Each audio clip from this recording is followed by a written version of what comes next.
So I get this question once in a while, and it's essentially, all right, Jesse, so does your syndicate really work? Does your master course really work? Do your digital downloads really work? Can this really provide a full-time income? Can your course actually provide for a full-time income? And the answer is no, none of it works. The syndicate doesn't work. The master course doesn't work. None of my digital downloads work. You know who works? You do, right? A music producer actually does the work, and a musician does the work, and somebody who has a good work ethic and is willing to put in hard work and effort. They are the ones, and hopefully you are the ones that will do the work, okay? So I say that and you're probably like, ugh, got me there, right? Now, my course is from my personal experience in this business, and the syndicate is obviously my feedback and my guidance through my personal experience in this industry.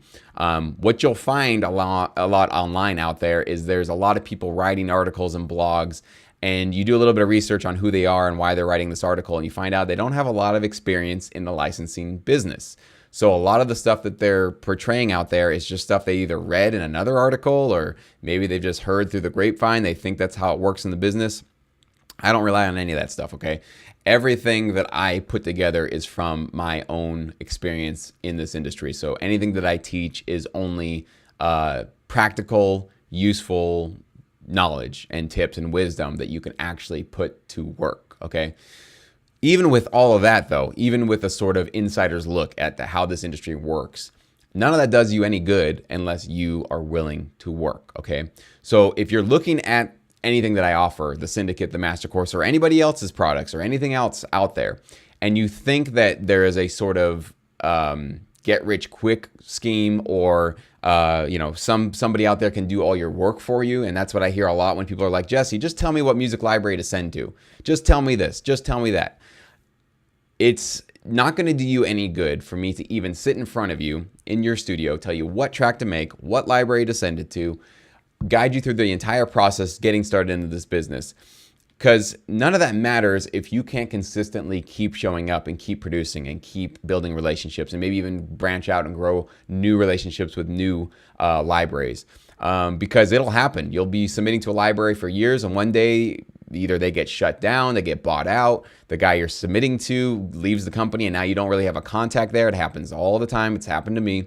And if you don't have a good work ethic and you've just been sort of kind of sitting, fat and happy, just getting work and not really having to make sure that you're on the edge of your game and branching out and growing yourself and your business contacts, what good is any of my teaching or training going to do for you if you're not willing to put into work and actually do what is required to stay relevant in this industry, okay? So if you're looking for a handout, somebody to do all the work for you, somebody to take care of all of the hustle, go away. That's not what I do. That is not the business that I'm in. That's not even close to what I'm providing you guys with the syndicate and with the master course and everything. In fact, our tagline, our motto that we collectively have adopted in the syndicate is just do the work, okay?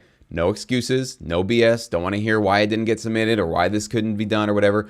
Just do the work. That's our motto. That's how we go forward in this industry, okay? So that's got to be where your motto is too, okay? So if you're thinking that this is a sort of, fast path, fast track of like, oh, I don't have to even do that much work and Jesse will just kind of do it. And that's why when I get, submissions from people who are like, hey, Jesse, I got all this music. Go ahead and license it all for me. Here it is. You can take it.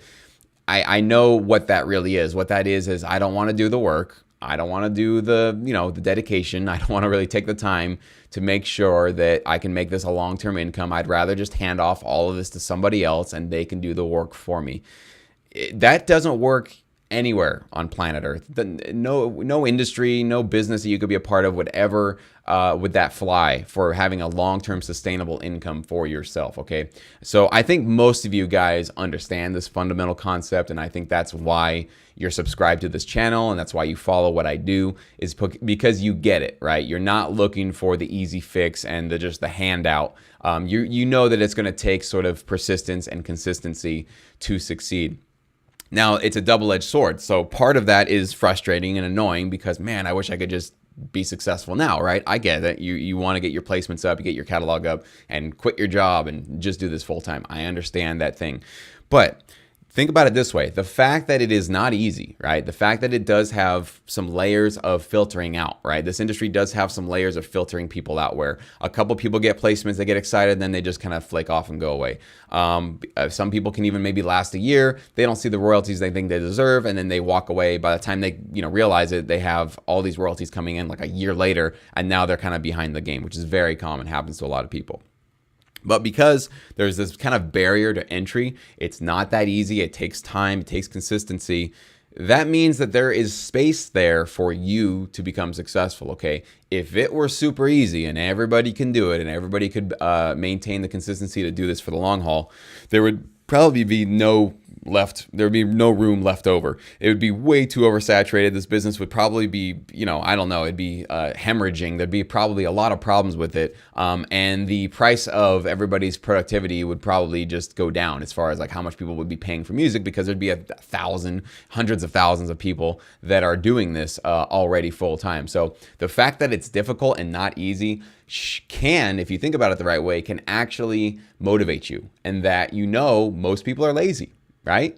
I'd say 95% of musicians and artists are too lazy to do this, right? Very few producers have the skill sets, the productivity, the methods, the motivation to do this for the long haul. So you can see that as something that'll take you down and that you just get defeated by it and you really don't feel like taking the long haul steps and the dedication to really make sure you do this for the long haul. Or you can see that as an opportunity. They're like, hey, this is kind of difficult to get into. So if I can get through this sort of difficult phase in the beginning of it, I could have a really cool long-term career doing it, okay? That's one thing that helped me get through it, right? When I was going through those first couple of royalty checks that weren't so great and weren't so exciting, and I didn't exactly see the future, I didn't exactly know, what my income would turn into. That's what really helped me out, is that I saw a lot of other people kind of flaking out, not really going for it. Like I'd partner with them for maybe a couple of albums, they do a couple of tracks, and then they would just go do something else. And that's what helped me get through those times of like, I don't know if this is going to work out in the long run, is that I realized, you know what? I knew enough people, obviously, that were doing it full time that I was looking up to and I was striving for. But I realized that I was like, this is actually probably not so popular, and people don't really know about this side of the business because not many people succeed at it. Not many people actually get through and have. It's not that it's impossible to do. It's just that it takes a lot of work and a lot of dedication to it. So I hope that you can maybe see this as inspiration to realize why it's so important to dedicate yourself to this and not just look for the quick fix and look for somebody to give you the easy handouts. And a life lesson for all of us, in everything. If there ever is like a sort of easy, quick fix for something, like, oh yeah, you can just do it this way, you can almost guarantee that there's not going to be a lot of profitability if it's that easy to attain, right? Things that are worth getting typically take time, typically take hard work, typically take a sort of endurance and a really high level of human will, even when you're not feeling like it, even when you feel defeated, you still get back on the horse and you keep doing it. So that's what I have to say about my syndicate and my master course. No, none of it works unless you want to do the work, okay? The path is there. Yes, the information is there. My guidance and my feedback on your music, yes, that's all available for you if you want it. But that doesn't do you any good unless you go into your studio and actually take the time to improve your tracks and learn about the business and learn about maybe how you've been perceiving things wrong. Learn about publishing, learn about songwriting, learn a little bit more about PROs and how you can make sure this is going to be a sustainable income for you for the rest of your life. So take that for what it is. That's my 2 cents on if my stuff actually works.